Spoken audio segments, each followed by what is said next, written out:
Bonjour à tous, merci Eurekatech donc de m'avoir convié pour cette conférence sur le thème de la sobriété donc appliquée aux entreprises. Alors pour démarrer sur ce sujet, moi j'aimerais y répondre en 4 points. Le premier point, c'est tout d'abord peut-être de revenir sur les causes finalement les raisons pour lesquelles on en est arrivé là, pourquoi on parle de sobriété aujourd'hui.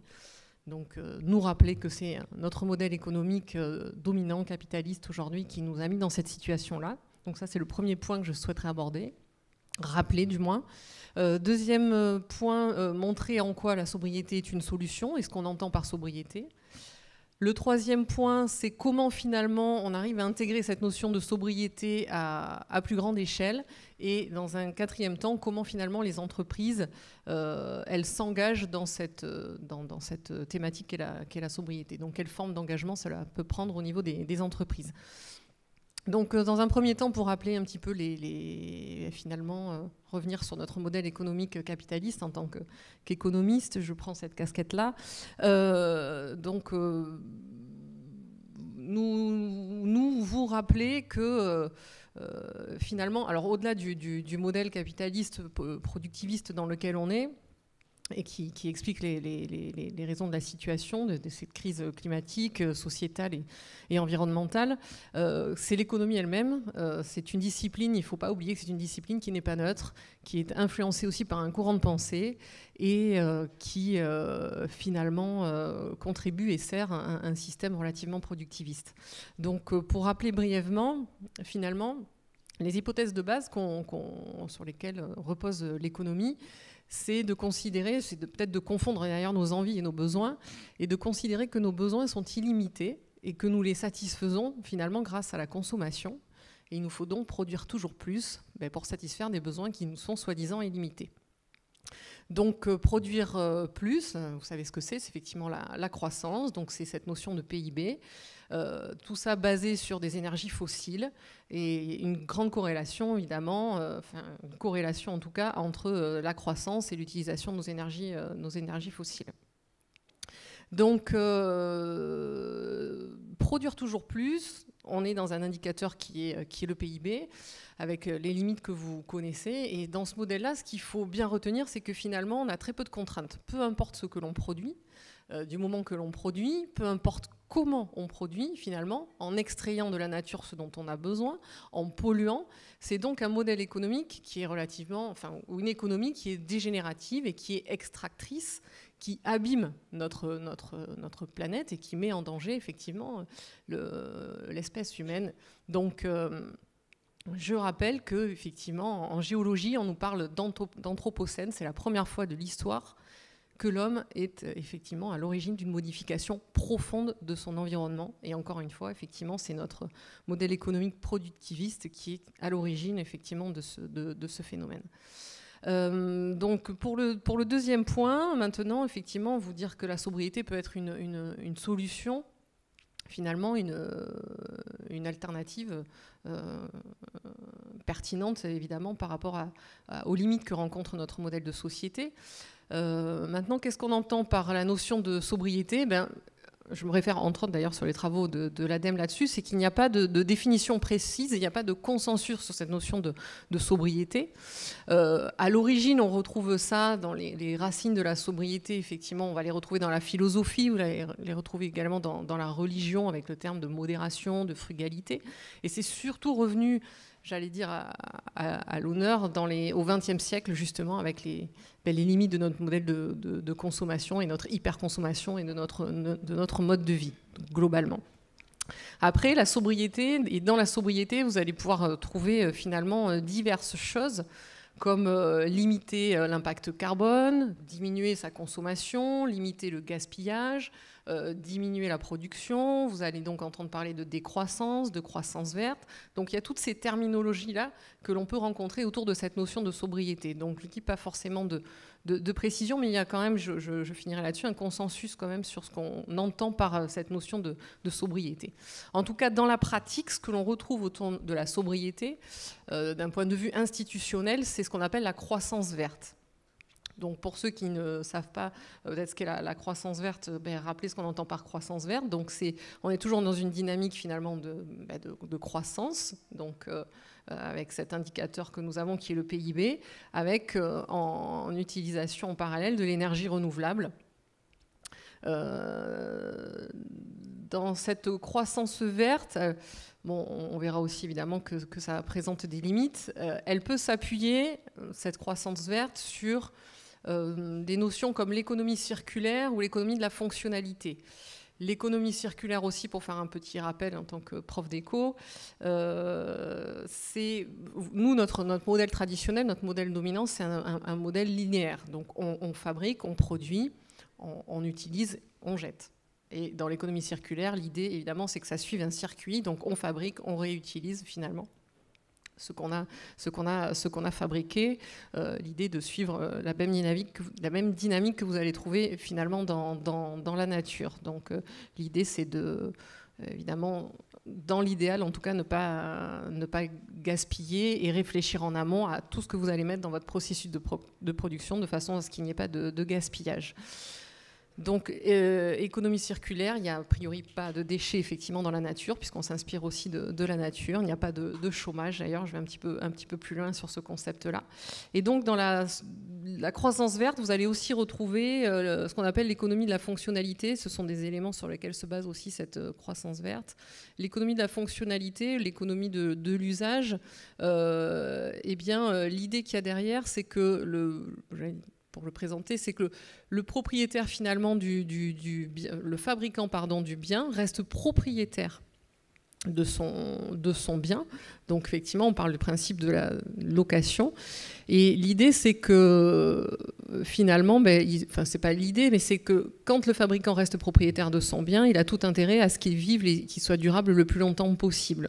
Donc il y a vraiment cette dimension au-delà de la location du bien, il y a vraiment cette dimension de développement durable derrière, dans comment on va produire effectivement le bien de façon à ce qu'il soit le plus durable possible. Donc c'est un changement de lunettes aussi dans le concept par rapport à notre économie traditionnelle, que l'on peut retrouver à travers cette économie de la fonctionnalité, de l'usage. On prend souvent l'exemple de Michelin symboliquement. Oui, allô, pardon. Qui effectivement va louer ses pneus maintenant plutôt que de les vendre. Et donc tout un travail en amont aura été fait sur justement ce qu'on va mettre en termes de produits durables. J'avais une autre idée effectivement en tête. Donc voilà, ce qu'on va retrouver concrètement, je reviens là-dessus, c'est cette notion de croissance verte. Donc c'est cette idée de croître avec toujours cet même indicateur de croissance, mais par contre on met de l'énergie renouvelable derrière. Donc ça ne résout pas évidemment le fond du problème non plus, puisqu'on reste toujours dans une dynamique productiviste à travers cette notion de croissance verte. Ce qu'on retrouve au niveau plutôt des citoyens, ils vont encore plus loin peut-être effectivement que l'institution sur ces sujets-là. Un mouvement des citoyens, et vous allez trouver aussi peut-être dans différentes associations, qui peut aller jusqu'à la notion de décroissance. Ce qu'on entend par décroissance aussi, donc ça c'est bien de reposer peut-être le cadre de ce que l'on entend dans cette notion-là, qui est souvent galvaudée. Alors il y a cette idée évidemment de diminuer la production, mais pas pour diminuer la production de tout, évidemment, surtout diminuer la production des choses qui ne seraient pas utiles, et maintenir une production des biens et des services qui seraient non marchands et qui auraient aussi une réelle utilité. Donc à travers la décroissance, il faut penser à croissance qualitative surtout. Et c'est cette idée d'une production, mais qui est surtout en harmonie avec la reproduction de nos écosystèmes. Donc, c'était pour dresser donc un panorama sur ce qu'on peut retrouver concrètement derrière cette terminologie de sobriété. Donc, comme je vous l'ai dit, c'est cette idée de croissance verte à travers l'économie circulaire, l'économie de la fonctionnalité, où ça peut aller donc plus loin jusqu'à cette idée, cette notion de décroissance. Après, je laisserai mes camarades vous parler un peu plus précisément effectivement de cette intégration au niveau de l'entreprise.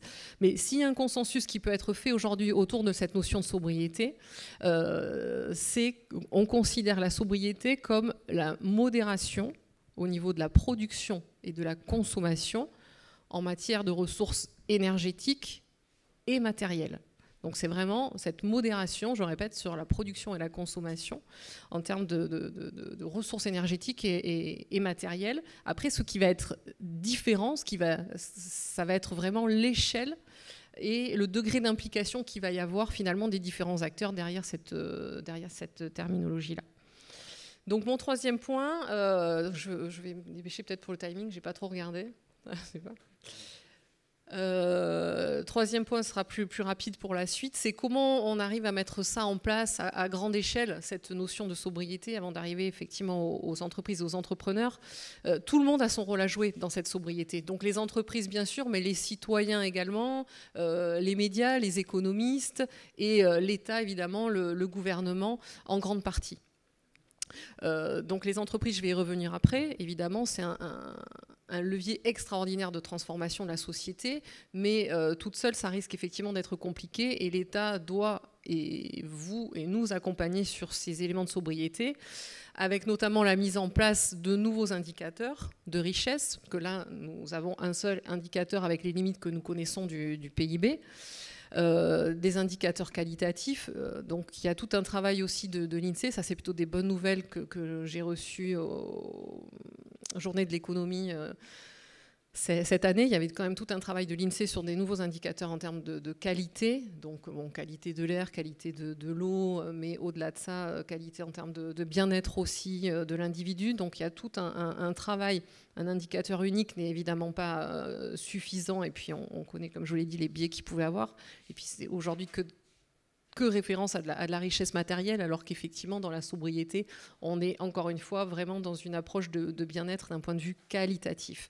Et c'est là où il faut qu'on change de paradigme, c'est aller effectivement du quantitatif vers le qualitatif. Donc voilà, l'État doit nous accompagner au niveau des indicateurs. Il devrait aussi, effectivement, dans les accompagnements, conditionner finalement les aides aussi aux entreprises. Ça peut être un élément extrêmement important aussi pour entraîner cette notion de sobriété. Une réglementation plus stricte aussi, comme je vous l'ai dit, on est dans un modèle économique aujourd'hui où on n'a finalement pas ou très peu de limites. On peut faire globalement ce qu'on veut, comme on veut. Encore une fois, je caricature, mais voilà, dans les grandes lignes, on est relativement libre. Il va falloir comprendre qu'à un moment donné, il va falloir que ça soit plus restrictif aussi. Donc une réglementation certainement plus stricte, avec travailler vraiment sur des seuils à ne pas limiter. Accompagner le changement. On peut effectivement, alors les économistes effectivement vont tenter, j'allais dire, dans la mouvance, dans le mainstream chez les économistes, pour arriver à changer les comportements, on essaye de changer le comportement par les prix. Donc on voit bien que ça a des limites aussi, mais si on utilise aussi cet outil-là, modifier les prix, le prix du diesel par exemple, on a vu les effets que ça avait, il faut vraiment que l'État accompagne aussi avec des mesures pour justement pouvoir véritablement développer et favoriser le transport en commun. Donc toutes j'allais dire, les incitations qui vont dans ce sens-là doivent être aussi accompagnées de mesures. Et puis, désinvestir, prendre conscience qu'il va falloir dans certains secteurs désinvestir, mais dans d'autres secteurs investir aussi.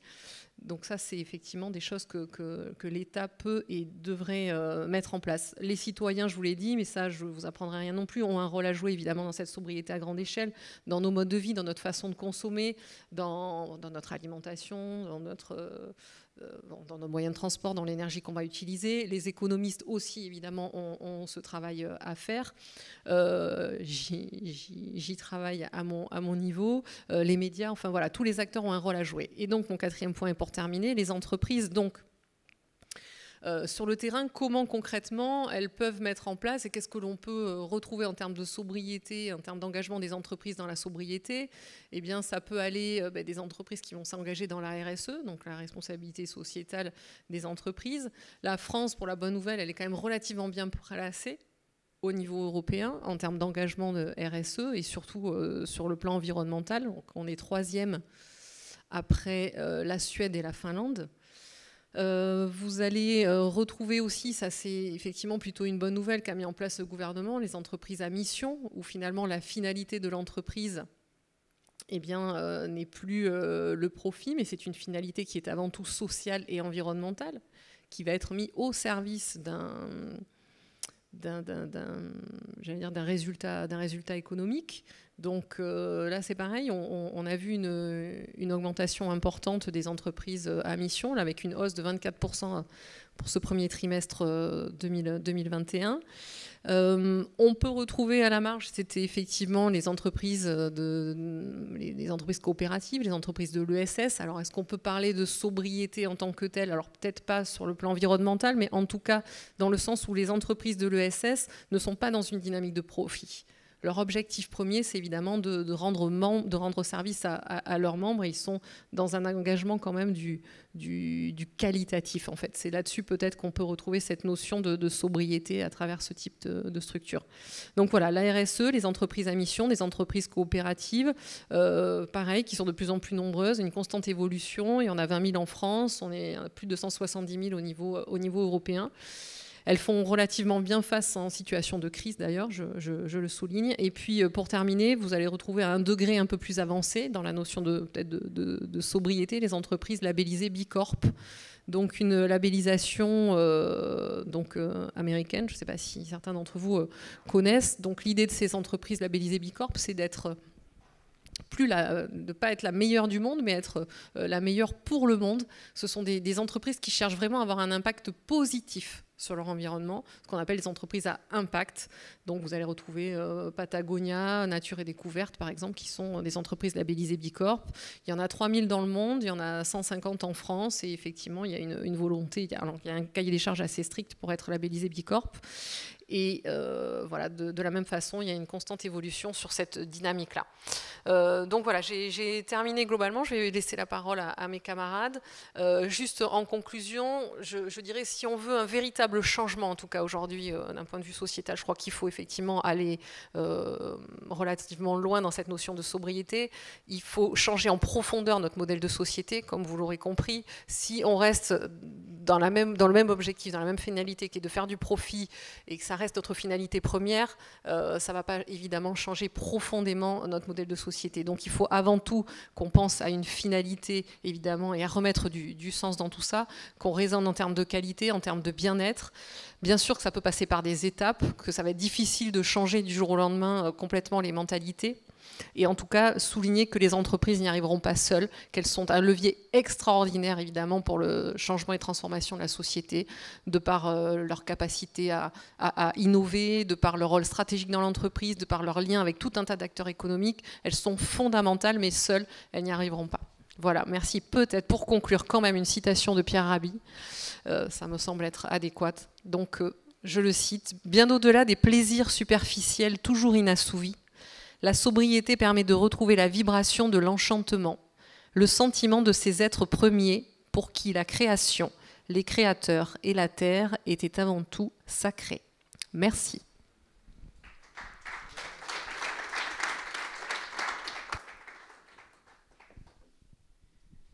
Merci Aurélie. Je vais enchaîner sur la base de ces premiers éléments pour compléter donc, cette présentation, cette exploration ensemble donc, du sujet de la sobriété. Je suis moi-même peu familier du monde de l'entrepreneuriat, de l'entreprise, que vous maîtrisez sûrement mieux que moi, puisque au quotidien, j'accompagne plutôt des collectivités publiques dans leur transition écologique. Mais en préparant ma venue, j'essayais de me mettre à votre place et je réfléchissais au point qu'a commencé à explorer Aurélie. Cette ambivalence que nous ressentons et que vous ressentez sûrement entre ces enjeux et la nécessité d'être proactif pour répondre à des enjeux climatiques, de finitude des ressources, d'effondrement de la biodiversité d'un côté, et des enjeux qui, si on ne les adresse pas, remettent en cause et mettre à risque notre survie en tant que société, et donc la survie aussi de l'économie et de vos modèles économiques. Et puis de l'autre côté, ce modèle de développement mainstream, comme tu disais, qui repose sur la consommation, voire la surconsommation de ressources, de biens, de produits. Et finalement, nous sommes face à cette ambivalence, et je pense que nous avons tous conscience que cette croissance infinie dans un monde fini nous mène petit à petit à atteindre des limites, voire à en dépasser déjà, des limites physiques, des limites sociales, environnementales. et que finalement on avance et on accélère dans le mur.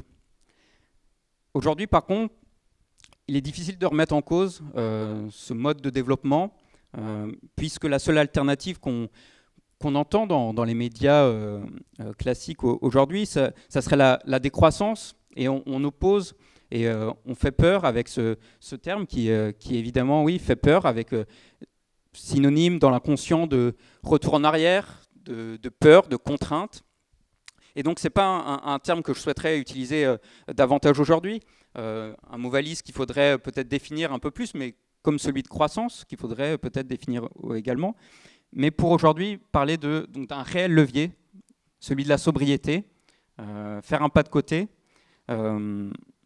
Aujourd'hui, j'aimerais bien vous en donner peut-être une définition un peu plus précise, même si, comme on l'a vu, c'est quelque chose de large et qui reste à définir. Partager avec vous et réfléchir avec vous sur comment rendre cette sobriété désirable. Et puis vous présenter enfin un des récents travaux de l'ADEME qui met en image différents futurs possibles pour la France en 2050, dont certains mettent l'accent et utilisent ce levier de la sobriété. Donc, une petite définition pour commencer. Au-delà d'une définition technique, on est plutôt, oui, dans le registre de la philosophie dans la sobriété. On est dans la philosophie du moins mais mieux, dans la philosophie du moins de bien mais plus de liens humains. On est dans le questionnement du besoin à la source. Individuellement, ai-je besoin vraiment de renouveler mon smartphone tous les 2 ans? Et puis collectivement, a-t-on vraiment besoin de construire cette nouvelle autoroute pour accélérer nos déplacements? Bien sûr, nos besoins, ils existent toujours, et on en a des besoins bien réels. Et donc pour ceci, c'est après se poser la question de quelle est la meilleure façon de les satisfaire, ces besoins. À l'ADEME, on présente 4 leviers d'utilisation de la sobriété dimensionnelle, structurelle, d'usage et conviviale. Alors d'abord, la sobriété dimensionnelle, elle cherche à mettre en cohérence la taille des équipements avec le besoin auquel on souhaite répondre. Donc, par exemple, sur le transport, on va mettre en cohérence la puissance et la taille du mode de transport avec la distance qu'on veut parcourir et avec le nombre d'usagers qu'on veut déplacer.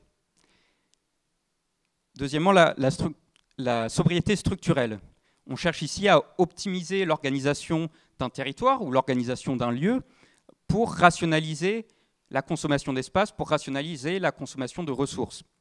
C'est par exemple à l'échelle d'une ville, rénover les logements en centre-ville plutôt que de construire des nouveaux lotissements à l'extérieur qui auraient des impacts aussi sur la consommation de terres agricoles, de consommation de terres naturelles, et puis qui, en même temps, rationalisent aussi les déplacements.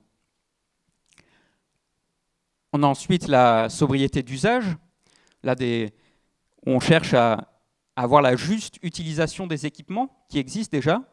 Donc, par exemple, c'est tout simplement éteindre l'éclairage public la nuit ou limiter la vitesse de circulation sur certaines voies.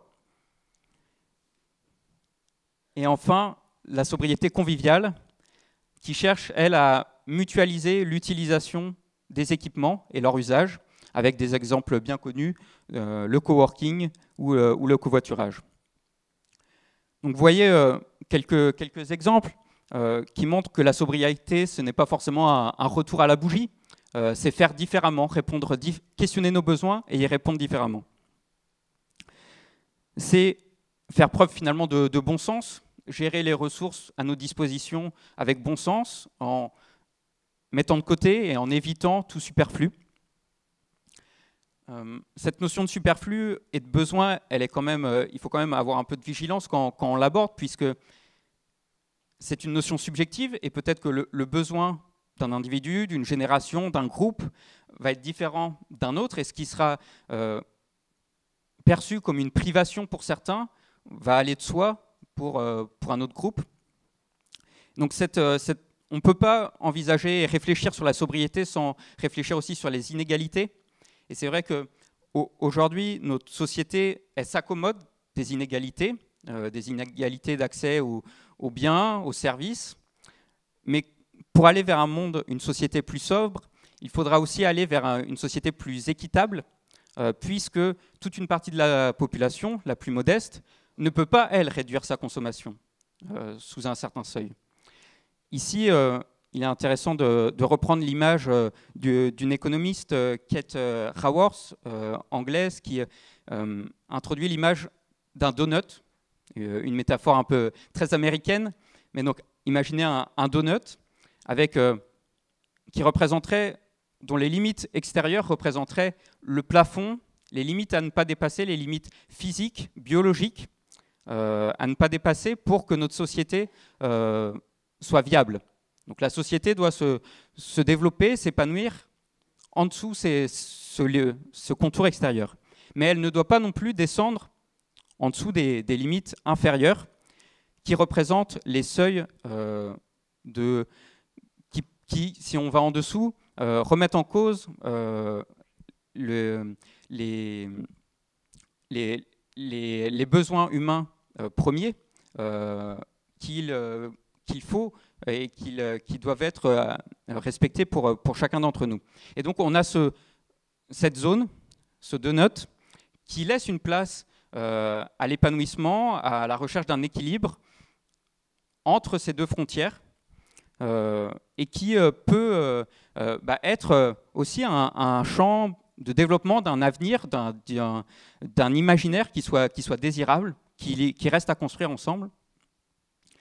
Cette désirabilité, c'est un des écueils ou un des sujets clés aussi quand on parle de sobriété. Aujourd'hui, la sobriété, elle s'y heurte à cette désirabilité. C'est ce qu'on commençait à dire.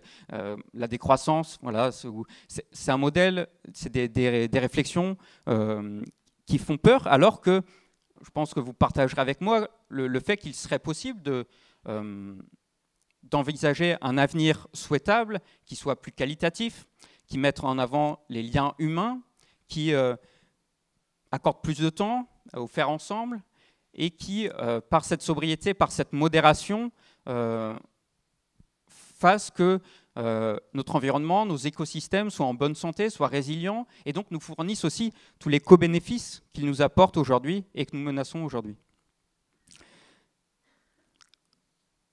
Cette désirabilité, en tant qu'entreprise, vous avez un rôle à y jouer, et on peut même essayer de reprendre les codes du superflu, les codes de la publicité, pour rendre désirables ces notions de sobriété. Un exemple de publicité placardée dans la ville de Bruxelles.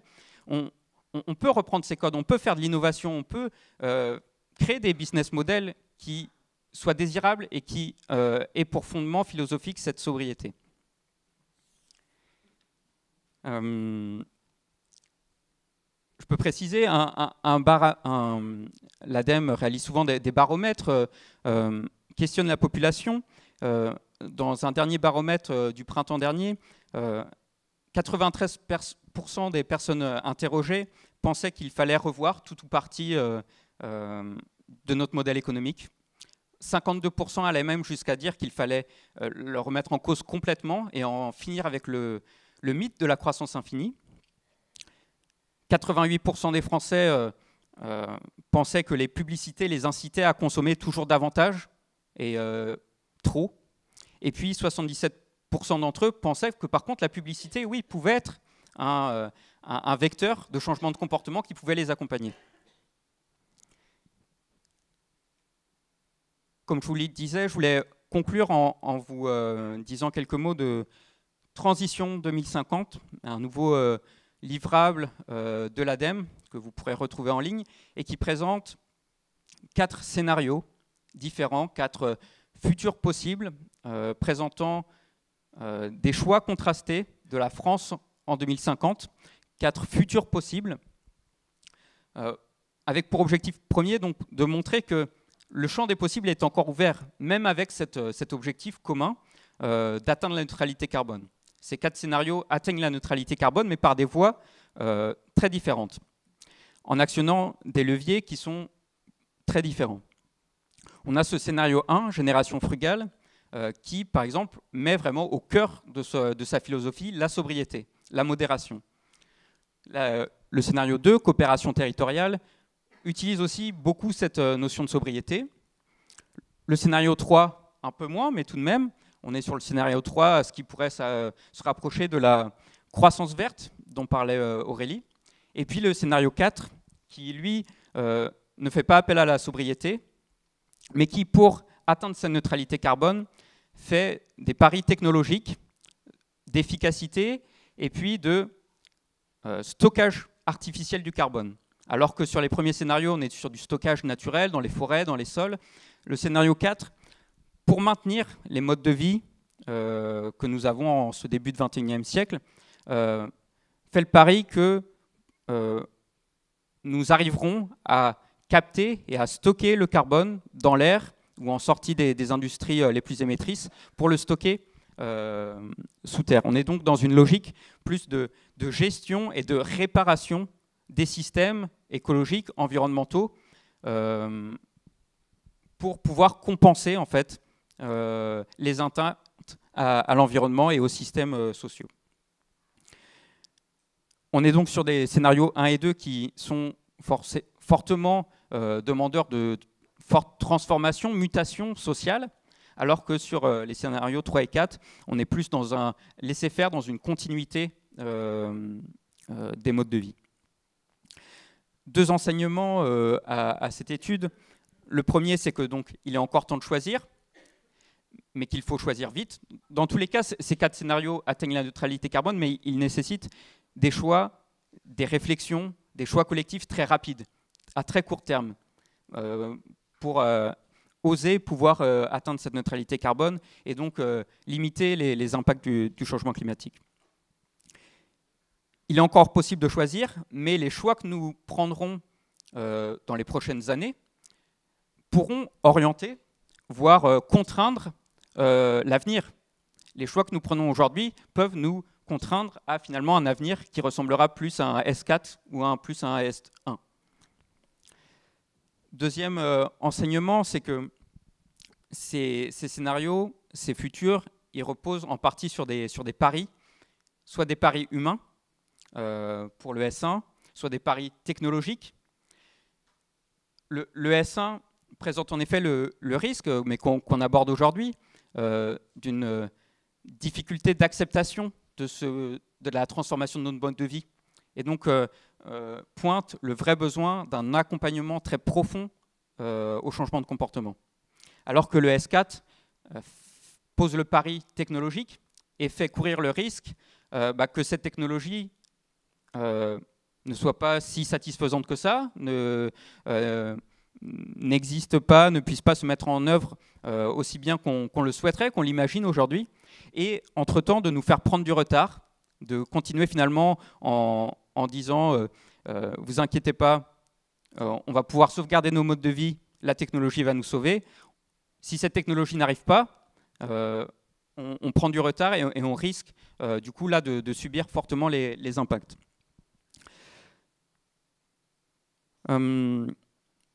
Peut-être pour conclure donc, ce que j'ai essayé de vous partager aujourd'hui, c'est donc la sobriété se heurte à ce modèle consumériste dans lequel nous vivons. Elle est pourtant gage de sécurisation de l'atteinte de cette neutralité carbone. Elle est gage de co-bénéfices environnementaux, sociaux, qu'on ne retrouve pas dans des paris, par exemple, technologiques. Elle peut être, si on s'en donnait les moyens, un futur désirable à co-construire ensemble, où la qualité des liens humains, la qualité des services, la qualité des produits que vous aussi en tant qu'entreprise vous pouvez développer sont placés vraiment au cœur. Et donc, c'est vraiment le message que je voulais faire passer. Collectivement, en tant que citoyen, en tant qu'entreprise, c'est à nous de choisir. Rien n'est écrit, et c'est des propositions que propose ici l'ADEME. Elle n'a pas fondamentalement de préférence, mais à nous de choisir collectivement, aujourd'hui, le plus rapidement possible, dans quelle direction nous souhaitons nous orienter, et de mettre en œuvre les moyens pour y arriver. Je vous remercie.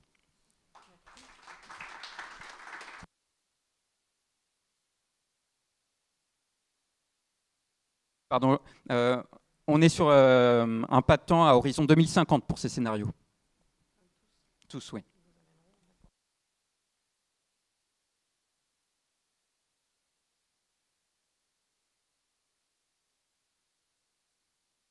Tout simplement.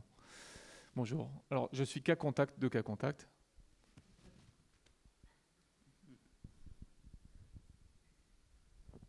Donc, je me suis démasqué, mais je vais porter le masque toute la journée.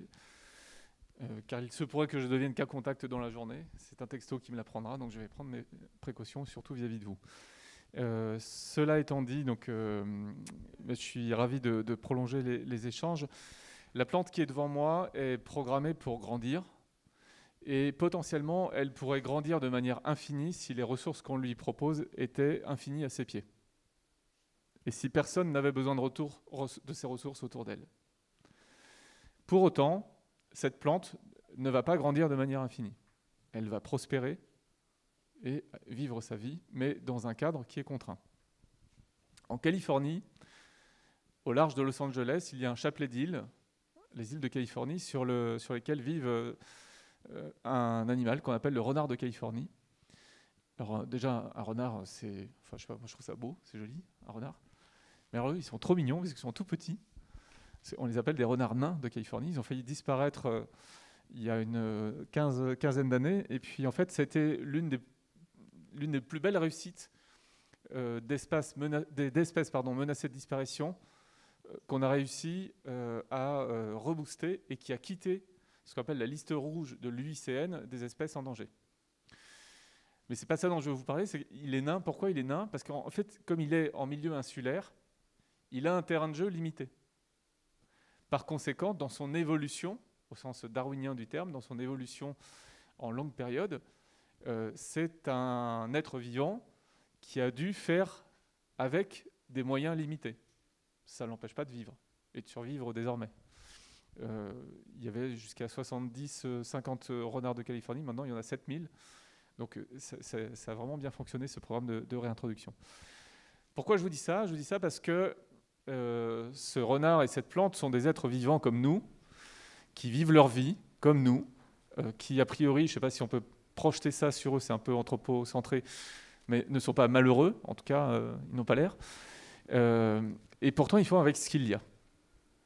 Alors maintenant, j'ai une question à vous poser, c'est qui sait, ici, ce qu'il nous reste en budget carbone à dépenser si on ne veut pas dépasser 1,5 degré, 2 degrés de réchauffement planétaire? Qui s'en est préoccupé à son échelle individuelle? Qui s'en est préoccupé à son échelle organisationnelle, son entreprise par exemple, ou territoriale? Est-ce que vous savez ça? Bon, je vous avoue, je n'ai pas le chiffre en tête non plus. Je sais qu'il existe. Je ne l'ai pas, j'étais en train de le chercher à l'instant, c'est pas bien, au lieu d'écouter Quentin. Mais tout est une affaire de prise de conscience de ce que nous pouvons faire et de ce que peut-être nous ne pourrons pas ou plus faire. Et en fait, c'est quoi notre terrain de jeu? Quel est notre terrain de jeu? Quel est le terrain de jeu sur lequel nous allons essayer de prospérer ensemble, si ce n'est croître ou décroître, sans vouloir entrer sur ce terrain-là, parce que même si on regarde physiologiquement, un être humain, je veux dire physiquement, il croît jusqu'à un certain âge, et puis à un moment, il s'arrête de croître. Si on ne s'arrêtait pas de croître, alors ça j'ai calculé, je crois, enfin c'est à prendre avec précaution, je pense qu'à la fin de nos jours, on ferait entre 7 et 8 mètres de haut. Ça ne serait pas pratique quand même. Imaginez les immeubles, tout ça. Enfin, du coup, il y aurait une consommation de ressources complètement folle et la planète serait déjà capoute. Donc, il y a des limites en toute chose et le vivant, quand il opère, quand il prospère, par définition, il est efficient. C'est-à-dire qu'il fait du mieux qu'il peut avec le moins qu'il y a. En tout cas, tout ce qu'il y a. Et donc, il est programmé pour ça. Donc, regarder le vivant et s'inspirer du vivant, sachant que nous faisons partie du vivant, ce serait peut-être la première des belles choses à faire pour nos organisations, pour se dire, au fait, là, il y a un super défi à relever. Parce que par ailleurs, ce terrain de jeu dont je vous parle, et dont Aurélie et Quentin vous ont très bien parlé, à mon sens, il est défini par 4 bornes majeures aujourd'hui, que sont le climat et donc nos émissions limitées, si on veut tenir cet objectif de 1,5 degré, voire 2 degrés, la limitation de nos émissions de gaz à effet de serre, et donc la sortie définitive des fossiles de notre modèle économique, de notre modèle de société, gaz, pétrole, charbon, doivent sortir en une génération. Ce qui est un défi incommensurable. C'est un énorme défi. Ça, c'est une des bornes. La deuxième borne, c'est la question du vivant. On ne peut pas continuer à détruire le vivant au rythme où nous allons, prendre le risque parce qu'elle n'est pas encore enclenchée, mais d'enclencher la 6e grande extinction de masse, sans imaginer qu'au bout du compte, tout le vivant va disparaître, sauf nous. Ça, ce serait quand même une méconnaissance profonde de la manière dont le vivant fonctionne. Donc ça, c'est une deuxième borne. La troisième borne, c'est les ressources que nous utilisons quotidiennement pour fabriquer cette bouteille, ce micro, cette table, ce pull que je porte, tout ce que vous avez autour de vous, et l'énergie qu'on a mis en œuvre, évidemment, pour fabriquer ce qui nous sert à partir de ces ressources. Notre intérêt, c'est que tout ce qui est sorti du sol de manière définitive, c'est-à-dire les matières non renouvelables, il y a des matières renouvelables. Cette plante, d'une certaine manière, ce n'est pas qu'une matière, c'est un être, mais bon, c'est renouvelable.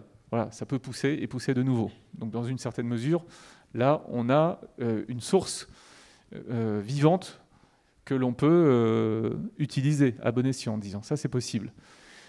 Mais si on prend le phosphate, si on prend le cuivre, si on prend d'autres matériaux ou minerais, malheureusement, ils ne sont pas là en quantité infinie. Donc, on a tout intérêt, une fois qu'ils sont sortis du sol, à tout faire pour ne plus sortir autre chose du sol. Y compris parce que c'est gourmand en énergie d'aller chercher des choses dans le sol et que ça va l'être de plus en plus, parce que comme on a plutôt pris ce qui était plus facile, ce qu'il reste va être plus difficile à aller chercher et on va avoir besoin de plus d'énergie pour aller le chercher, donc ce sera moins rentable. Par ailleurs, sous grande contrainte énergétique. Parce qu'aujourd'hui, les machines avec lesquelles on va chercher ça tournent au pétrole. Demain, soit il y en aura moins, voire plus, soit il y aura une contrainte très forte sur le CO2, et donc il faudra des machines qui tournent à autre chose, l'électricité par exemple. La question que je me pose, c'est comment est-ce qu'on va fabriquer les machines électriques qui permettront de continuer à faire ça. Il faudra bien du pétrole pour fabriquer ces machines. Vous voyez, donc on est quand même dans quelque chose d'assez vertigineux. Donc on a intérêt, là aussi en termes de ressources, de faire avec ce qui existe déjà. Donc chaque élément de matière qu'on met sur le marché quand on est entrepreneur, c'est quelque chose de précieux. Et derrière la question de la ressource, il y a aussi la question de l'eau qui est fondamentale. Et je pense qu'on n'a pas du tout pris la mesure de ce qui vient en termes d'enjeux sur l'eau. Et très connecté d'ailleurs à la question du climat, mais connecté aussi à la question des pollutions. Dans une tasse de café, l'expresso que vous avez pris ce matin au comptoir, si on prend tout le cycle de cette tasse, on trouve 140 litres d'eau mis en œuvre pour fabriquer le contenu de la tasse. Je ne parle pas du contenant. 140 litres d'eau, c'est gigantesque. Ça ne veut pas dire que c'est de l'eau qui a été gaspillée. Ça ne veut pas dire que ce n'est pas à un moment donné de l'eau qui est en circuit et donc qui va être réutilisée. Mais malgré tout, c'est une quantité d'eau importante qui est nécessaire pour produire ce bien ou ce service. Et puis la quatrième borne, climat, biodiversité, ressources, évidemment, c'est l'humain, c'est nous. C'est comment on travaille, comment on partage la valeur, comment on se forme, comment on vit dans une société qui se serre les coudes quand c'est nécessaire, et notamment quand il y a de l'adversité, et on le voit très bien depuis 2 ans. On peut critiquer le modèle social français, il est sûrement très imparfait. Reste que moi, de manière très égoïste, j'ai préféré vivre cette crise du Covid en France plutôt que de la vivre aux États-Unis, par exemple. Et je souhaite la même chose à mes congénères. Même si des choses sont perfectibles, ça, il n'y a absolument aucun doute. Donc vous avez ces 4 bornes. Et pour l'entreprise, c'est pareil. Enfin, c'est comme la société, il va falloir faire à l'intérieur de ces 4 bornes. Et alors on peut se dire, bah oui, mais c'est contraignant, c'est compliqué, c'est pénible, tout ça.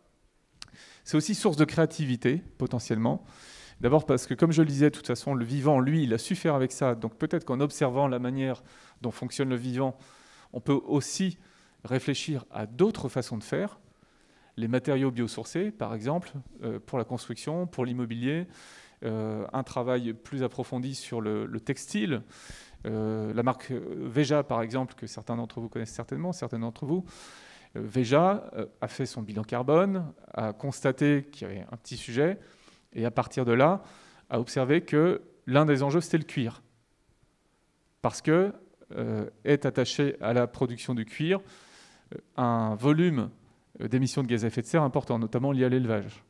Même si on n'élève a priori pas les bovins immédiatement pour le cuir, mais plutôt pour la viande ou le lait. Voilà, ils sont quand même tributaires de cette chaîne. Donc en essayant de passer sur des matériaux biosourcés, donc plutôt du coton biologique, cultivé dans des conditions agroécologiques avec d'autres cultures pour ne pas épuiser les sols, il y a aujourd'hui des solutions pour avancer. Et moi, c'est le message que je veux porter aujourd'hui. C'est pas parce qu'on est entrepreneur qu'on doit mettre ces sujets à l'écart au motif qui pique et qui gratte. Je suis entrepreneur et je trouve ça intéressant de faire avec ces nouvelles contraintes et avec ces 4 bornes-là qui nous sont imposées, que la vie nous impose, que le moment dans lequel on est nous impose. Alors après, on peut être cynique et dire en fait, ça ne me concerne pas. La réalité, c'est je pense que quand on est entrepreneur, même si ça ne vous concerne pas individuellement aujourd'hui, ça concerne à minima vos enfants qui peuvent vous poser des questions à ce sujet. Ça concerne vos collaboratrices et collaborateurs qui se posent des questions à ce sujet, qui font sûrement plein de choses dans leur vie citoyenne et qui n'entendent pas faire différemment une fois qu'ils ont franchi la porte de l'entreprise. Et s'ils le font trop différemment, ils vont entrer en dissonance cognitive et qu'est-ce qu'ils vont faire ? Ils vont finir en burn-out, donc ils vont partir. Donc même du point de vue de la marque employeur, ça n'a aucun intérêt de ne pas prendre en compte ces sujets. Mais la réalité, et ce que je vois en tout cas, c'est que de plus en plus d'entrepreneurs ont juste envie de faire ça. Parce qu'ils ont envie de faire bien les choses. Et je suis convaincu qu'on a tous plutôt le matin envie de faire bien les choses que de se lever en disant « je vais piétiner le monde, détruire la biodiversité et saloper le climat ». Donc si on a envie, la question c'est passer cette envie. Je pense qu'il faut qu'on ait un peu peur, c'est un peu comme le Covid, qu'on sente un petit peu le souffle là, de la menace sur notre échine pour avancer. Mais une fois qu'on a décidé d'avancer, on découvre qu'il y a un champ des possibles qui est extrêmement vaste. Un champ d'innovation, un champ une manière de faire autrement. Et dans ce champ-là, faire bien avec peu, c'est la première des options, c'est la plus évidente. Et pour ça, il faut déjà savoir où on en est. Donc il faut mesurer, il faut se peser. Peser, c'est quoi mon empreinte aujourd'hui ? Donc c'est quoi mon empreinte carbone ? C'est quoi ma consommation de matière ? C'est quoi mon flux de matière aujourd'hui ? Est-ce que je le connais ? Est-ce que je connais sa provenance ? Est-ce que je connais sa nature ? Est-ce que je connais ses volumes ? Est-ce que je peux faire différemment ? C'est important de le faire aussi sur le vivant. Est-ce que mon activité impacte, même si c'est à l'autre bout du monde, telle ou telle forêt ? Est-ce que je détruis quelque chose, même sans le savoir et sans le vouloir, et surtout probablement sans le vouloir ? Est-ce que je ne peux pas faire autrement ? Donc cette analyse de la chaîne de valeur de l'entreprise, qu'est-ce que j'ai en amont de moi ? Qu'est-ce que je fais moi, ici, là, même si mon usine, supposons que je grandisse, doivent s'étaler un peu, est-ce que je ne peux pas l'étaler plutôt vers le haut que vers le côté ? Ça consommera moins de foncier. Et puis, il y a plein de pays où on fait des usines sur plusieurs niveaux, le Japon, les Pays-Bas par exemple, et ça fonctionne. Donc, sur le vivant, qu'est-ce que je fais ? Sur les ressources, qu'est-ce que je fais ? Et sur la question humaine, ici ou dans ma chaîne de valeur internationale, qui est-ce qu'il y a ? Comment on travaille ? Dans quelles conditions sociales et environnementales ? Donc, la société plus sobre dans laquelle on entre, enfin en tout cas on peut appeler de nos voeux qu'on y entre, c'est d'abord se poser des questions qu'on ne se posait pas jusqu'à présent. Je dirais que ce n'est pas grave de ne pas se les être posées, même si ça nous a quand même mis dans l'embarras. Ce qui serait grave aujourd'hui, c'est de ne pas accepter de se les poser. Et de se les poser de manière rigoureuse. Parce que l'entreprise de demain, l'entreprise moderne, et je pense que ça va vraiment être une question de désirabilité, pour les jeunes générations, pour les clients, pour vos partenaires territoriaux, vos partenaires financiers, les banques, qui elles-mêmes ont la pression de cette société. C'est à la fois l'envie d'être plus citoyen et puis une pression réglementaire qui va aller croissant. Je pense que ça a été très très bien expliqué par Aurélie. Le cadre, il va se resserrer. Il se resserre déjà aujourd'hui. On vous demande de faire un bilan carbone si vous avez plus de 250 salariés. Bon, ça, c'est des questions que vous n'avez jamais posées jusqu'à présent. Ça vient d'où ? Ça vient de l'accord de Paris, de fil en aiguille. Et donc, comme la pression réglementaire internationale s'accroît, ne pensez pas que la pression réglementaire va aller diminuant. Donc la question qui vous est posée, vous, entrepreneurs, c'est est-ce que vous voulez être au devant de la voiture balai ou dans la voiture balai ? Est-ce que vous voulez devancer la réglementation, avoir des opportunités d'innover, de recruter, de trouver du sens, d'en donner ? Ou être rattrapé par cette voiture balai dans une espèce de jeu permanent du chat et de la souris. Voilà, donc j'espère vous avoir moi aussi donné envie de relever ce défi. Pour moi, c'est vraiment un défi entrepreneurial. On peut trouver de très très belles choses et je pense qu'on en parlera toute la journée et jusqu'à la fin de la journée. Il y a beaucoup d'exemples qu'on pourra vous proposer, de témoignages qui viendront émailler cette discussion. Mais voilà, mon message, c'est prenons ça comme un défi. C'est un beau défi. Merci.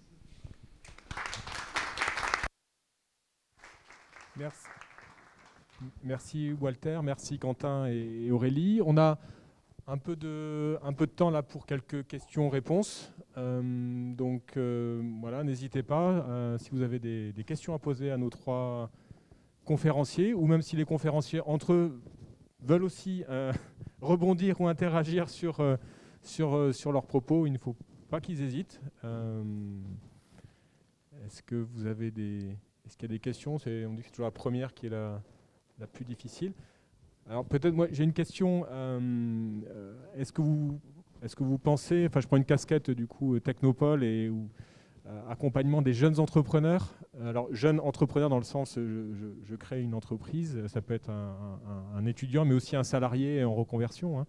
Et c'est vrai qu'on voit bien les contraintes pour les PME, les grandes entreprises, mais on se dit naturellement ces entreprises-là vont pouvoir mettre en place des méthodes et des procédures pour bien analyser justement, vous l'évoquiez Walter, hein, d'où vient la chaîne de valeur. Est-ce que vous pensez que ça va être facilement applicable pour des créateurs de start-up, des étudiants qui eux sont déjà focalisés peut-être sur leur projet entrepreneurial et qui en plus vont peut-être voir une contrainte supplémentaire d'aller sur ces sujets que vous évoquiez? Je vais bien porter un début de réponse. C'est clair, pour quelqu'un qui entreprend dans ce cadre nouveau, d'une certaine manière, en tout cas jusqu'à aujourd'hui, c'est clairement entreprendre au carré. Parce que, comme n'importe quelle personne qui entreprend, vous aurez la première année d'enthousiasme sans limite, les 3 ans au-dessus du vide, et puis les 5 ans d'incertitude, pour ne pas dire ensuite tout ce qu'il y a toute la vie.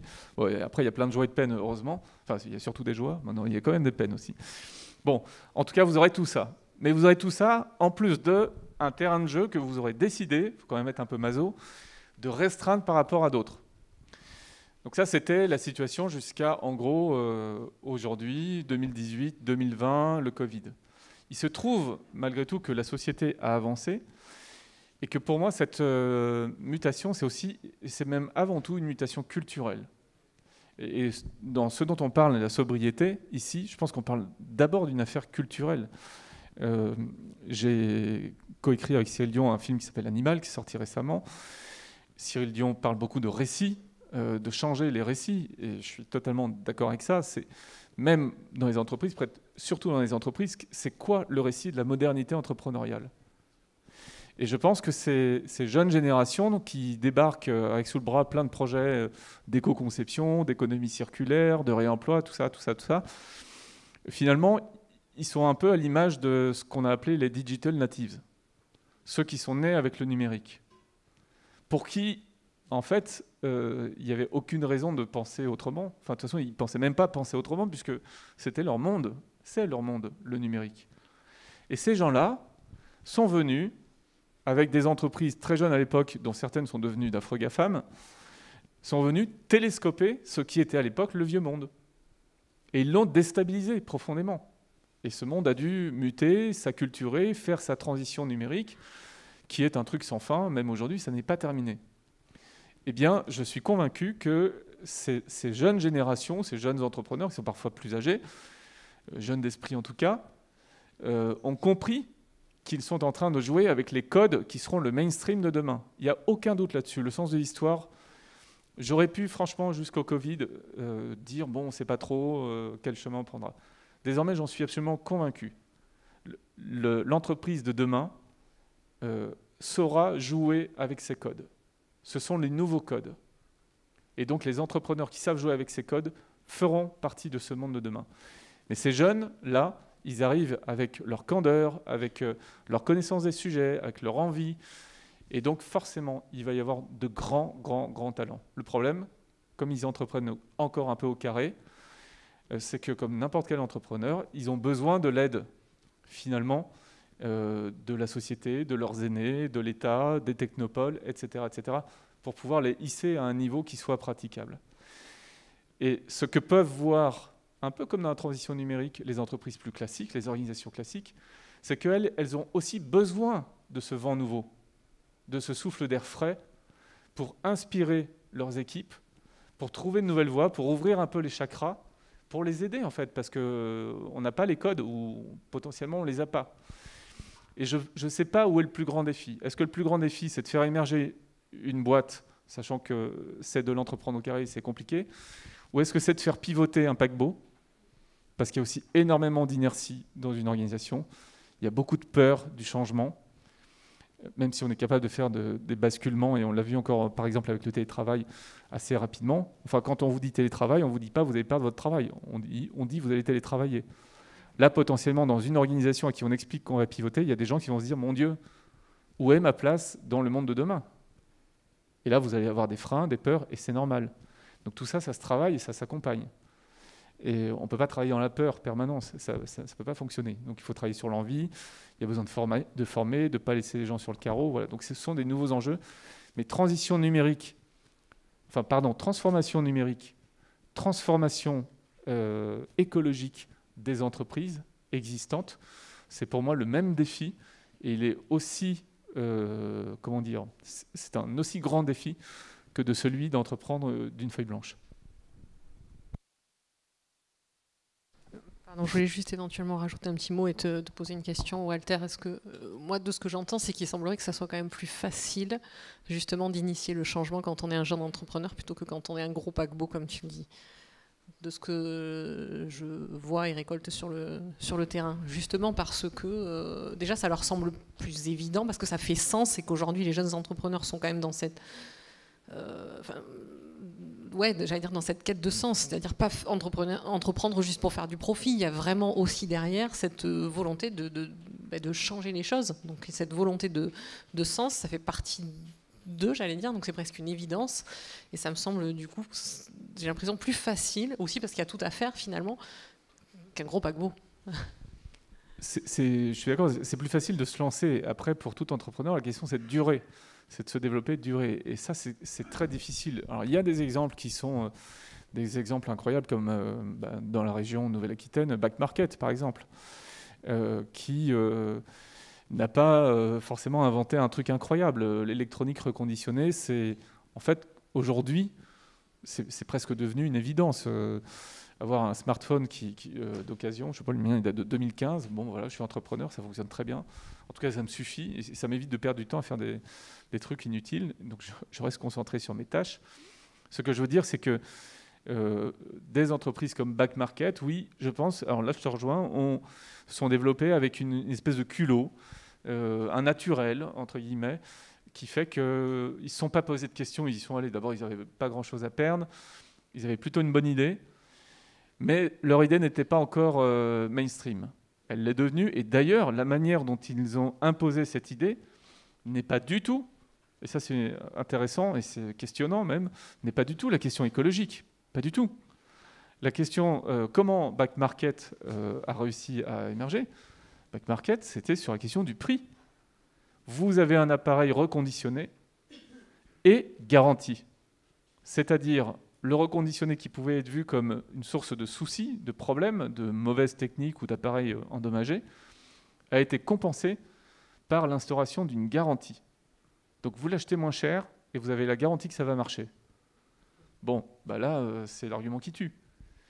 Quand ils font des études de marché, au début de leur projet, c'est quelques pourcents, quelques pouillèmes de personnes qui viennent pour une question écologique. Il y a quelques demeurés comme moi qui sont venus chez eux pour ça. L'essentiel, c'était pour le prix. Alors, ils voient quand même, année après année, le volant des personnes qui viennent là pour des questions écologiques grandir de manière très significative. Mais ça reste encore minoritaire dans le choix final. Mais là, je dirais à la limite, peu importe. Peu importe, puisque, ce faisant, ils contribuent à un objectif sociétal, tout ça avec un geste entrepreneurial, et c'est bien le culot qui les a caractérisés pour démarrer ça. mais ils ont réussi aussi dans un cadre sociétal, dans un cadre culturel qui a évolué. C'est-à-dire qu'aujourd'hui, je ne suis pas sûr que, enfin peut-être que si, vous me le direz, mais je ne suis pas sûr que je passe pour un loser absolu parce que j'ai un appareil reconditionné. Voilà. Peut-être qu'il y a 5 ou 10 ans, ce n'était pas pareil. Bon, après, Alain qui est venu avec moi avec ma Polo d'occasion ce matin, il dira peut-être pas la même chose. Mais bon, voilà, je pense que la sobriété, c'est moderne. Merci, merci Walter. Est-ce qu'on a des questions? Evelyne?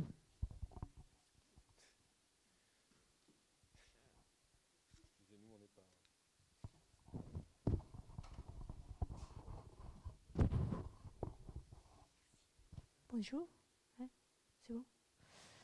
Merci pour cette présentation et vraiment, je trouve que notre entreprise, en tout cas, et les entreprises qui sont accompagnées par la Technopole, les différentes solutions qu'on propose s'imbriquent très bien dans les discours qu'on vient d'entendre. Et donc, ça fait plaisir. Et effectivement, c'est pas facile pour un entrepreneur d'entreprendre au carré, de tenir les coups, d'aller de l'avant, d'innover. Et il y a effectivement un champ d'action qui est très intéressant au niveau de la créativité, au niveau de l'inspiration, au niveau de ce qu'on peut vraiment faire pour nous, parce que finalement, il s'agit, et vous l'avez bien dit, de l'humain avant tout. Et c'était plutôt ça aussi ma réflexion et ma question, c'est que je vois beaucoup parler d'innovation, de changement climatique, de mobilité, la logistique, la supply chain, etc., ce qui est très très bien. Mais est-ce qu'on n'aurait pas intérêt aussi à se pencher vraiment sur la question de l'humain, parce que finalement la prise de conscience, et c'est lui qui génère ces changements, eh bien, c'est la personne. Et si la personne n'arrive pas à prendre cette conscience-là et ce pouvoir qu'on a, on risque de passer à côté de choses qui sont très importantes. Et je vois cette prise de conscience déjà grâce au Covid aussi. Maintenant, je vois aussi une certaine appréhension à passer à l'acte, en fait. Je parle vraiment, par exemple, de notre solution, qui est une solution de bien-être mental et physique pour les femmes actives en entreprise, parce qu'on se rend compte aussi qu'il y a un réel besoin d'accompagner ces personnes-là dans ces parcours. Les entreprises ont pris conscience. Par contre, les moyens qui sont mis derrière ne sont pas là, encore. Peut-être que d'ici quelques années, on aura fait, nous, peut-être le travail nécessaire pour que ça se fasse. Mais comment est-ce que cette prise de conscience peut nous aider aussi maintenant à se dire, OK, on est prêt à passer à l'acte. Et je ne sais pas si vous voyez ça de la même façon que moi je le vois. Et comment est-ce qu'on peut, nous, se souder les coudes. Je suis équatorienne, donc j'ai un accent et j'espère que vous... Mais voilà, pour qu'en tant que structure, un territoire, une nation, on puisse tenir vraiment le coup pour les entrepreneurs, pour qu'on puisse aller de l'avant dans ces sens. Merci. Evelyne, qui veut répondre? Enfin, plusieurs réponses. Oui, je peux commencer. Pour moi, alors qui suis un peu extérieur à votre monde de l'accompagnement des entrepreneurs, mais le rôle d'une technopole, d'une collectivité peut justement être d'apporter ce soutien à ces entrepreneurs, même si Walter disait que c'est pas facile, mais ça se fait, mais de sécuriser peut-être les premiers financements, de sécuriser l'accompagnement dans la définition d'un business model qui tienne la route, mais qui prenne en compte ces contraintes. Tout ça peut aider au soutien et au serrage de coude, oui, pour avancer tous dans la même direction.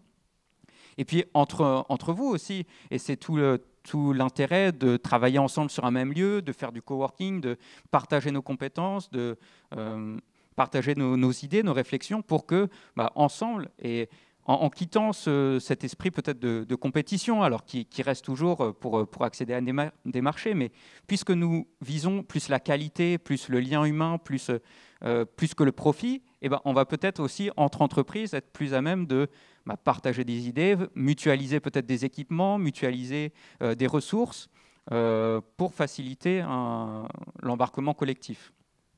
Et puis sur le côté citoyen et accompagnement au changement, et c'est vrai que là aussi, les collectivités, l'État doit aussi faire sa part, et puis peut-être aller chercher des sciences qu'on n'utilise pas aujourd'hui. On a une approche très technologique de la réponse aux enjeux climatiques, de biodiversité, et peu sociale, mais allons voir les sociologues, allons voir les psychologues sur comment aussi faire passer les messages, comment rendre désirables, ce qu'on disait, ces changements de comportement.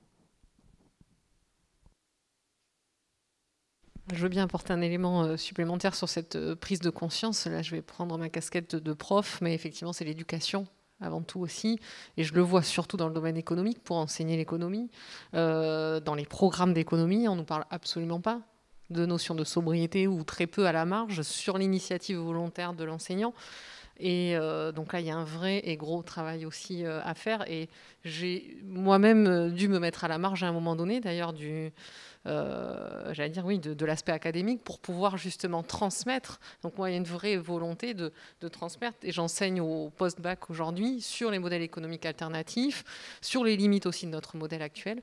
Donc voilà, il y a un gros rôle aussi autour de l'éducation, mais c'est vrai que ça revient finalement, j'allais dire presque à l'individu aussi, puisque je vous dis, ça ne fait pas partie des programmes, donc il y a une vraie volonté et initiative personnelle. Mais après, au-delà de ça, je disais même à mes étudiants, quand voilà, on a tous, je le répète, encore un rôle à jouer aussi là-dedans pour faire évoluer les mentalités. Et je dis, même à vous, en tant qu'étudiant, même si vous avez le sentiment que vous ne pouvez pas faire grand-chose, je dis, ne serait-ce qu'en parler en fait autour de vous, pour cette prise de conscience, mais en parler avec vos amis, avec votre famille, pour que voilà, les choses aussi commencent à émerger. Des fois, c'est juste pas grand-chose, mais communiquer, parler. Voilà, donc je voulais faire cette petite aparté. Merci. Ah, une question. Alors, on prend une question. Allez.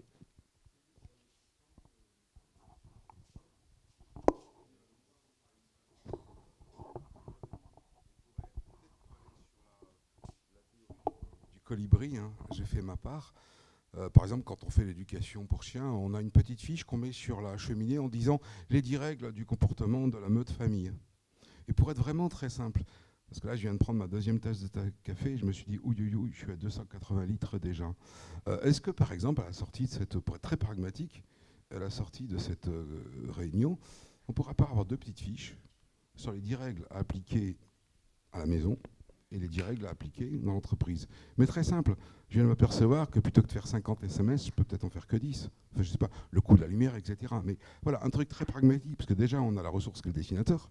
Et voilà, c'est en fait, en rentrant à la maison ce soir, et en rentrant à l'entreprise, quelles sont véritablement les toutes petites choses qu'on peut faire pour dire, bah oui, comme le colibri, j'ai fait ma part.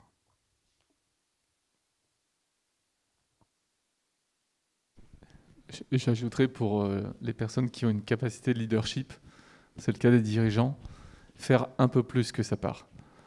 Parce qu'il y a aussi une éthique et une responsabilité d'embarquer dans cette histoire. Et je crois que derrière tout ça, ce qui se dessine ou se redessine, Aurélie l'a dit, il y a l'éducation, la formation. Et on est face à des enjeux qui sont totalement inédits. Ce ne sont même pas des enjeux culturels, ce sont des enjeux civilisationnels. Aucune civilisation n'a été confrontée de cette manière à l'éventualité de sa disparition, au moins en partie, peut-être pas en totalité, annoncée à l'avance, en n'étant pas directement concerné au sens où il y a déjà aujourd'hui des effets, des traductions très concrètes sur des tas de peuples du monde entier du dérèglement climatique. Mais nous, là, qui discutons confortablement ce matin, nous ne sommes pas impactés. Alors, je dis ça sauf par le Covid, qui est aussi un trait de caractère de ce qui nous arrive, mais nous arrivons à nous en sortir, nous arrivons à faire avec, jusqu'à aujourd'hui. En tout cas, pour relever ces défis colossaux, on va devoir se former, se reformer, se poser la question du comment, donc pas seulement se poser la question du pourquoi, mais se poser la question du comment. et avant de se poser la question du quoi. Et pour revenir au scénario de l'ADEME de tout à l'heure, surtout dans une technopole, on a tendance parfois à penser que ce sont des solutions qui vont nous sortir de cette affaire. Les solutions ne vont pas nous sortir de cette affaire. Les solutions vont venir appuyer des changements de comportement, des changements de vision, des changements de modèle, des changements d'organisation, des changements logistiques. Oui, mais elles ne vont pas faire à notre place. C'est nous qui allons décider de faire autrement. C'est pour ça que j'aime beaucoup le terme de prospérité. Prospérité qui permet de laisser un peu plus de côté le débat croissance-décroissance, dont je trouve qu'il est trop enfermant, même s'il mérite d'exister, en tout cas au regard de la question du PIB, ça c'est certain. Mais cette notion de prospérité à inventer, avec qu'est-ce qu'on met dedans, ça veut dire quoi? Être prospère, ça veut dire quoi? Vivre heureux tous ensemble. Qu'est-ce que ça signifie? Et quel est le rôle du monde économique, des acteurs économiques dans ce projet de société? Et dans ce rôle-là, enfin, quelle est la place des entrepreneurs, quelle est la place des entreprises? Ma conviction, c'est que les entreprises qui aujourd'hui apprennent patiemment, sans forcément se précipiter, mais profondément, avec beaucoup de sincérité, à jouer avec ces codes du climat, de la biodiversité, des ressources et de l'emploi et de l'humain, et qui se posent la question de ce que ça signifie en 2030 d'être une entreprise, entre guillemets, performante de ce point de vue-là, ou éthique, encore mieux, eh bien ces entreprises-là ont de très fortes chances de faire partie des acteurs importants de demain. Donc c'est aussi une question c'est à la fois une question de projet de l'entreprise, mais de survie de l'entreprise à court, moyen, long terme. Et évidemment, les leaders ont toute leur place dans ce projet. Et je dirais même que la transformation commence individuellement par ces personnes-là. Merci Walter. Il y avait une dernière question, très rapidement alors, parce qu'après on va devoir enchaîner.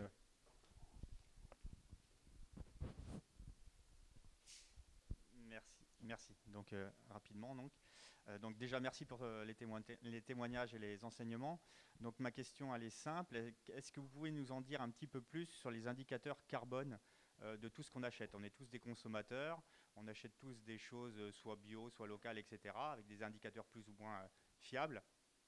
Est-ce qu'il y a un projet d'indicateur vraiment de bilan carbone de tout ce qu'on consomme? On sait qu'on achète un produit qui vient de tel ou tel pays, on peut à peu près le calculer, mais c'est jamais très simple, on ne sait pas où il est assemblé, etc. Est-ce qu'il y a un projet national, voire même international, d'indicateurs simples qui nous permettraient de mieux consommer? Je vais essayer de répondre très vite à une réponse assez complexe encore.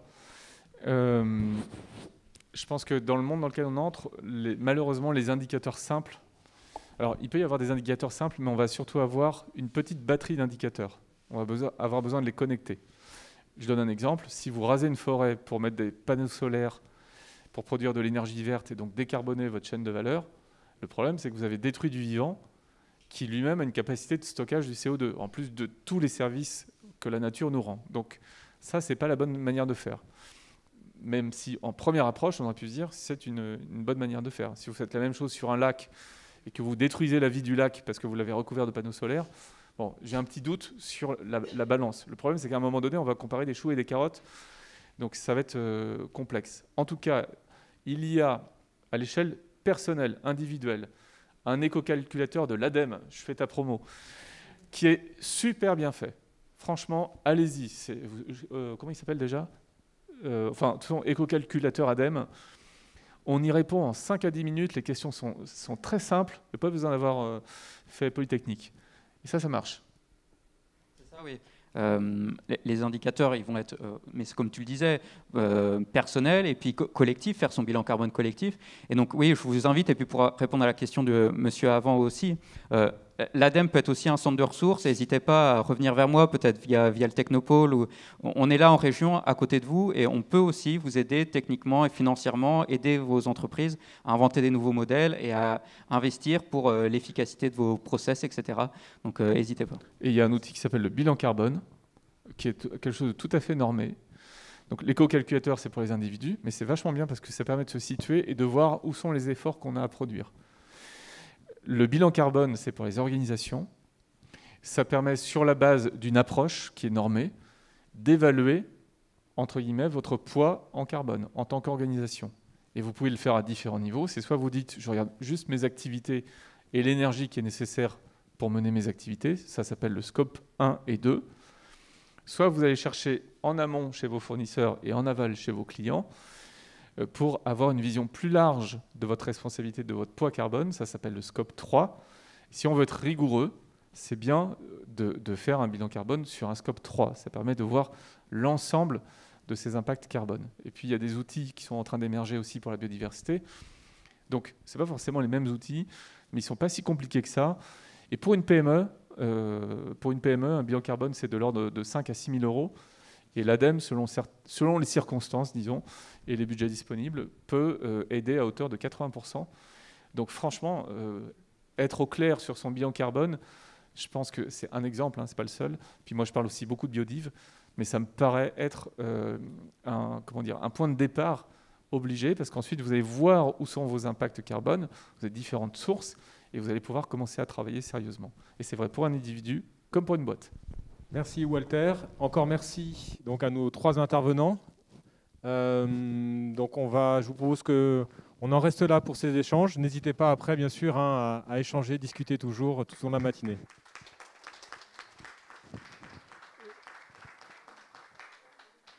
Et donc on va enchaîner parce qu'on a le petit quart d'heure là qui a été dédié aux questions-réponses. Donc ce qu'on propose, c'est d'échanger tout de suite et d'enchaîner sur la table ronde suivante. Et je vais laisser donc Aurélie. Oui, Aurélie, si...